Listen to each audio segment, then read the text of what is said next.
ये रोलेटर है जो कि उन पेशेंट्स के लिए है जिनकी दोनों टांगे या लोअर लिम्ब वीक होता है, जिस तरह के फालिज के पेशेंट, जीबीएस का पेशेंट या किसी भी वजह से पेरिफेरल न्यूरोपैथी अगर किसी पेशेंट को है, पेशेंट की टांगे कमज़ोर है, वो चल नहीं सकता, तो इसको ज़रा हम देख लेते हैं। इसके ब्रेक्स भी है, इसके साथ 4 पाँव हैं इसके, और चारों पाँव के साथ इसके व्हील है, मतलब स्टेबिलिटी इसकी बहुत ज़्यादा है।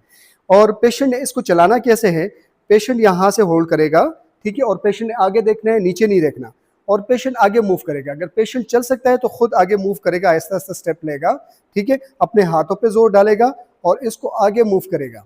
अगर पेशेंट चल नहीं सकता तो दूसरा बंदा यहाँ से आहिस्ता आहिस्ता पुल कर सकता है और पेशेंट को गाइड कर सकता है कि आप आगे आए। अब ये मैं आगे मूव कर रहा हूँ, अगर मैं थक गया, पेशेंट थक गया, तो इसको ऐसे साइड पर मूव करना है और यहाँ पे ब्रेक अप्लाई करके, सबसे पहले ब्रेक अप्लाई करना है और फिर ऐसे बैठ जाना है, ठीक है, बैठ जाना है और थोड़ा सा रेस्ट करके फिर उसके बाद पेशेंट ने उठना है और इसको मूव करना है। जब भी पेशेंट बैठे उठे एक दूसरा बंदा साथ में होना चाहिए पेशेंट की सेफ्टी के लिए। Thank you.